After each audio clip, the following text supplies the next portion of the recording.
Our next speaker is Franz Hartmann. Franz has been an environmental activist since 1990. He worked as the environmental advisor and executive assistant to Councillor Jack Layton from 1998 to 2002. His work included coordinating the environmental task force, which Councillor Layton chaired, and so he helped write Toronto's environmental plan that we're talking about today. Franz Hartmann. Well, thank you very much. It's funny, I would never have thought over 6 years ago when the environmental plan was passed in this chamber that 6 years later we would be talking about it in this way. I actually thought the plan would collect a huge amount of dust and would be completely ignored and be preceded by other plans. So this is fantastic that we're spending time today talking about this very important plan. And I have the pleasure of actually delivering great news about the city's progress on waste, which is what I'm talking about. But before I do that, let me say something about the speed at which environmental policy is made in the city. I spent the last 3.5 years witnessing the glacial pace by which environmental policy is made in Ottawa. And in contrast, Toronto Council has been moving at lightning speed. And witnessed the work of the Roundtable on the Environment. I want to thank City Council for being so supportive of that work, and I think that needs to be acknowledged. Now, let me turn to waste management. When City Council adopted the environmental plan, they agreed to the following recommendation: that the Commissioner of Works report to Council on a strategy to divert 100% of the city's solid waste resources by 2020, with an interim target of 75% by 2010. I can report to you today that Toronto City Council has made significant progress. There is a strategy, and as of 2005, Toronto's waste diversion rate is over 40%. I can also report to you today that the path that has led us here has been, if nothing else, interesting. Now, how many of you remember what you were doing on October 20th, 2000? Very few of you, probably. That will be exactly 6 years ago next Friday. Well, I can tell you that I will never forget that day. It was on that day that Toronto was stopped from making a billion-dollar waste management blunder. That was the day the Adams Mine proposal was pronounced in the famous words of then-Mayor Mel Assman, D-E-D, dead. About 10 days before that, in this very council chamber, City Council, at the last council meeting before the fall 2000 election, decided and voted to send Toronto's garbage up to Kirkland Lake. They were ready to sign a contract with a private sector consortium that would have, for all intents and purposes, locked Toronto into delivering a minimum tonnage of garbage every year for decades. And citizens across Toronto and Ontario rose up against this proposal, rightly so, arguing that this would kill further waste diversion and contaminate the water table in Northern Ontario.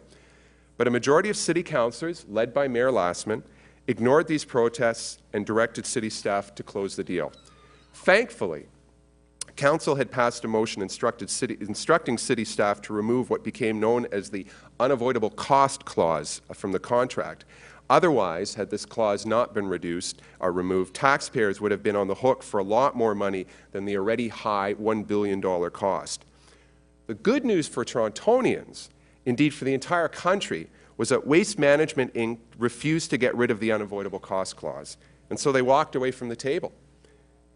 And by doing this, Waste Management Inc. ironically set the stage for the City of Toronto today being the North American waste diversion leader amongst big cities. Now, shortly after the 2000 election, the city set up a waste diversion task force, which tabled a report a year later calling for aggressive waste diversion.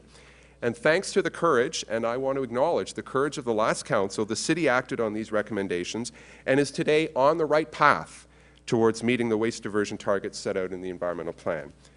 Our last City Council finished implementing a green bin program across the city. They're expanding the green bin program into apartment buildings, and they established the Community Environmental Assessment Team to ensure Torontonians have real and meaningful input into how to deal with Toronto's residual waste. Now, you may be wondering, why the history lesson about the Adams Mine? The short answer is to make sure we learn from the past. If Toronto had signed a contract in the year 2000 to ship garbage up to a water-filled hole in Northern Ontario, I would not be standing here today talking about the great work done by the last council, because the Adams Mine contract would have penalized Torontonians financially for doing the right thing. Let me be clear on this point. The reason Toronto has such a high diversion rate today is because we're not locked into a technology or contract that financially penalizes us for increasing waste diversion. But guess what? This is the exact opposite of what proponents of incineration would have us do. They want to lock us into a technology that will reduce waste diversion and harm the environment. And let me explain. Incineration, today proponents like calling this energy from waste technology, but I call it toxic smoke and mirrors. Why? Because the only way incineration would work in Toronto is if it's being fed by materials that would otherwise be recycled or composted. For incinerators to burn properly, they need fuel with a high energy value. Materials such as plastics and organics, the very items that are now being diverted. So the only way incinerators will work in Toronto is if a fuel source, natural gas, plastics, or organics, is added. So-called energy from waste incinerators are like campfires trying to burn things that don't burn easily. The only way they stay lit is if you add flammable things. Incineration is not energy from waste, it's a waste of energy.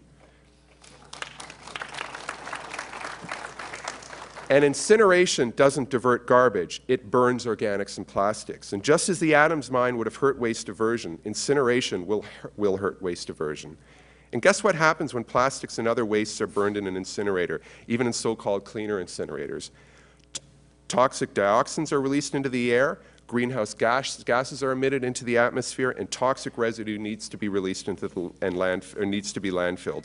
In other words, we increase air and land pollution, the exact opposite of what the environmental plan is trying to do. And add to this, incinerator technology is extremely expensive. So I'm at a complete loss why anyone who seriously wants to deal with waste in a financially prudent manner would even consider incineration. Which leads me to the most important step City Council must take on the waste issue in the next year. The new council must categorically reject any proposal for incinerator or whatever new words proponents choose to describe this technology. And if the new council does otherwise, it will ruin in very short order all the great work that was done by this last council. And for me, that means anybody who is signing that pledge is signing a pledge to not support incineration. Before I conclude, I want to spend a few minutes to talk about the Green Lane landfill purchase last month. First of all, to City Council, congratulations. Now, it may sound strange having an environmentalist support the purchase of a landfill, but as they say in life, timing is everything. In 2000, we fought dumping our waste in a big water-filled hole in Northern Ontario, and the reason we did that, in addition to not wanting to contaminate the water table, was because the City of Toronto was not on the road to real waste diversion. 6 years later, not only are we on the road, we're leading. And unlike the Adams mine contract, we are not tied to sending a certain tonnage of garbage to Green Lane every year. In fact, by owning the landfill site, we've now got an incentive for even greater waste diversion. Because the more waste we divert from our landfill, the longer the landfill lasts. And the more waste we divert from our landfill, the happier our neighbors down the 401 will be. So I applaud City Council for the courage of buying a landfill that will actually motivate us to push for greater waste diversion. Now, I want to conclude with a few comments of what still needs to be done by the new council, aside from rejecting incineration. First, there must be serious money set aside in the next budget to ensure the green bin program gets rolled out across the city in multi-residential buildings. That's an absolute necessity. Second, the new council must also ensure there is enough capacity to compost all of Toronto's green bin material. That will likely mean community composting and building composting facilities elsewhere. Finally, the new council must continue telling the province and federal governments that they must do their fair share to help promote waste diversion by introducing extended producer responsibility legislation. And if anybody needs to find out what that is, just go to the Brewers Retail and you'll see it in operation. Because in the end, the environmental plan's goal of 100% waste diversion will only be met when all orders of government work together. Thank you.